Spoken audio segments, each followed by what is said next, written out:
Morning ಎಲ್ಲರಿಗೂ. Actually ಶರತ್ sir ಈ ಒಂದು ಅವಕಾಶ ಕೊಟ್ಟು ಸರಿಯಾಗಿ ತುಂಬ ಧನ್ಯವಾದಗಳು.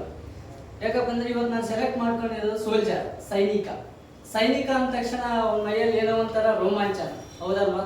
ಅದಕ್ಕೋಸ್ಕರ ನಾನು ಯಾವುದೋ ಒಂದು ವಿಷಯನ ನಾವು ಯಾರಿಗಾದ್ರು ಹೇಳ್ತಾ ಇದೀವಿ ಅಂದ್ರೆ ಕ್ಲಾರಿಟಿ ಇರಬೇಕು.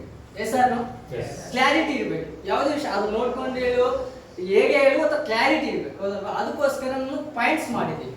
ಓಕೆನಾ? ಫಸ್ಟ್ನೇದು, ಸೈನಿಕ ಅಂತ ಉಚ್ಚರಿಸಬೇಕಾದ್ರೆ ಮನಸ್ಸಲ್ಲಿ ಏನೋ ಒಂದು ಆಸಕ್ತಿ, ಉತ್ಸಾಹ ಮತ್ತು ಗೌರವ ಬರುತ್ತೆ, ಹೌದು ತಾನೆ? ಎಲ್ರಿಗೂ ಬಂದೇ ಬರುತ್ತೆ. ಅದಾದ್ಮೇಲೆ ಏಕೆಂದ್ರೆ ದೇಶಕ್ಕೋಸ್ಕರ ಏನಾದ್ರೂ ಮಾಡಬೇಕು ಅನ್ನೋ ದೃಢ ನಿರ್ಧಾರದಿಂದ ಒಬ್ಬ ಇರ್ತಾನೆ ಅಂದ್ರೆ ಅದು ಸೈನಿಕ ಮಾತ್ರ. ಎಸ್ ಅಲ್ಲ, ಹೌದಲ್ವಾ?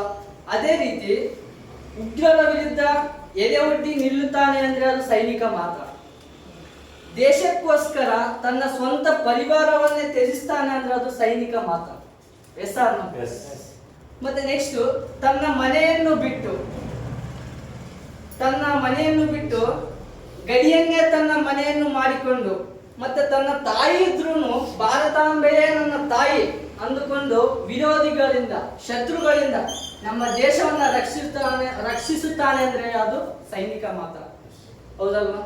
ಸೈನಿಕ ಅನ್ನೋದು ಎಲ್ರಿಗೂ ಸಿಗಲ್ಲ, ಹೌದಲ್ವಾ? ಸೈನಿಕ ಅಂತ ಯಾರಿಗೆ ಆಗ್ಬೇಕನ್ನೋ ಒಂದು ಅರ್ಹತೆ ಇರುತ್ತೋ ಅವ್ನು ಮಾತ್ರ ಸೈನಿಕ ಆಗ್ತಾನೆ, ಹೌದಲ್ವಾ?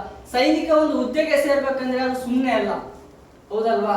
ಒಂದು ದೇಶವನ್ನ, ಈಗ ಎಕ್ಸಾಂಪಲ್ ನಮ್ಮ ಫ್ಯಾಮಿಲಿನ ರಕ್ಷಣೆ ಮಾಡ್ಕೊಳಕ್ ಆಗಲ್ಲ ಒಂದು ಕ್ಷಣ, ಅವರಲ್ಲಿ ಬಾರ್ಡರ್ ನಿಂತು ನಮ್ಮ ದೇಶದ, ನಮ್ಮ ಜನಗಳನ್ನು ರಕ್ಷಣೆ ಮಾಡ್ತಾರೆ ಅಂದ್ರೆ ಅವ್ರಿಗೆ ಬಿಟ್ಟು ಸೆಲ್ಯೂಟ್ ಹೇಳ್ಬೇಕಲ್ವಾ? ಅದೇ ರೀತಿ, ಓ ನನ್ನ ಭಾರತೀಯರೇ, ನೀವು ನಿಶ್ಚಿಂತವಾಗಿ ಮಲಗಿ ಅಂತ ಹಗಲು ರಾತ್ರಿ ಎನ್ನದೆ ನಮ್ಮನ್ನು ಸ್ವಂತದವರು ಅಂದುಕೊಂಡು ಗಡಿಯಲ್ಲಿ ಕಾಯ್ತಾ ಇದ್ದಾರೆ ಅಂದ್ರೆ ಸೈನಿಕ ಮಾತ್ರ. Yes R?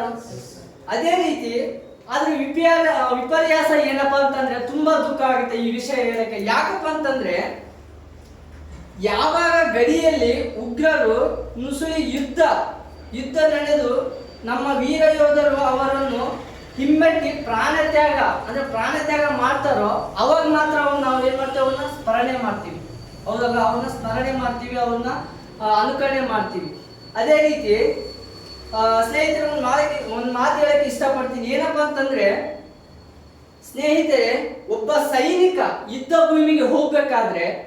ಭೂಮಿಗೆ ಕಾಲಿಡಬೇಕಾದ್ರೆ ಏನ್ ಮಾಡ್ತಾರಪ್ಪ ಅಂತಂದ್ರೆ ಒಂದು ಪತ್ರ ಬರೀತಾನಂತ ತಮ್ಮ ಫ್ಯಾಮಿಲಿಗೆ, ಮನೆಯವರಿಗೆ, ಕುಟುಂಬದವರಿಗೆ ಒಂದು ಪತ್ರ ಬರೀತಾನೆ. ಯಾಕಂದ್ರೆ ಈ ವಿಷಯ ಈಗ ನಾ ಈ ಪತ್ರ ಓದ್ತೀನಲ್ವಾ, ಅದು ಹೇಳಿದ್ರೆ ಕಣ್ಣೀರು ಬರುತ್ತೆ. ಯಾಕಂದ್ರೆ ಆ ತರ ಒಂದು ಪತ್ರವನ್ನು ಬರೆದು ಹೋಗುತ್ತಾನೆ. ಯಾವ ತರಪ್ಪ ಅಂತಂದ್ರೆ ಹೇಗಿತ್ತು ಅನ್ನೋದಂದ್ರೆ, ಅವರು ಬರೀತಾರೆ, ಒಂದು ವೇಳೆ ಯುದ್ಧ ಭೂಮಿಯಲ್ಲಿ ಏನಾದ್ರೂ ಸತ್ತ ಮೇಲೆ ನನ್ನ ದೇಹ ಏನಾದ್ರೂ ಒಂದು ವೇಳೆ ಸಿಕ್ಕರೆ ನನ್ನ ದೇಹವನ್ನು ಮನೆಗೆ ಕಳುಹಿಸಿ ಅಂತ ಹೇಳ್ತಾನೆ. ಅದಾದ್ಮೇಲೆ ನನಗೆ ಸಿಕ್ಕಿರುವ ಪದಕಗಳನ್ನು ನನ್ನ ಎದೆಯ ಮೇಲಿಟ್ಟು ನಾನು ಒಳ್ಳೆಯ ಹೆಗ್ಗಳಿಕೆಯ ಕೆಲಸವನ್ನು ಮಾಡಿದ್ದೇನೆ ಎಂದು ಅಮ್ಮನಿಗೆ ತಿಳಿಸಿ ಅಂತ ಹೇಳಿ ಬರೀತಾನೆ. ಅದಾದ್ಮೇಲೆ ನನ್ನ ಅಪ್ಪನಿಗೆ ಹೇಳಿ, ಇವತ್ತಿನಿಂದ ನನ್ನ ಬಗ್ಗೆ ಚಿಂತಿಸುವ ಅವಶ್ಯಕತೆ ಇಲ್ಲ, ಏಕೆಂದರೆ ನಾನು ಅವರಿಗೆ ಯಾವುದೇ ರೀತಿಯ ಇನ್ನು ಮುಂದೆ ಚಿಂತೆ ಕೊಡೋದಿಲ್ಲ ಅಂತ ಬರೀತಾನೆ. ಅದಾದ್ಮೇಲೆ ನನ್ನ ತಮ್ಮನಿಗೆ ಚೆನ್ನಾಗಿ ಓದೋಕೆ ಹೇಳಿ ಮತ್ತು ನನ್ನ ಬೈಕಿಗೆ ಯಾವಾಗಲೂ ಇನ್ಮೇಲಿಂದ ಅವನಿಗೆ ಶಾಶ್ವತ ಅಂತ ಹೇಳಿ ಅಂತ ಬರೀತಾನಂತೆ.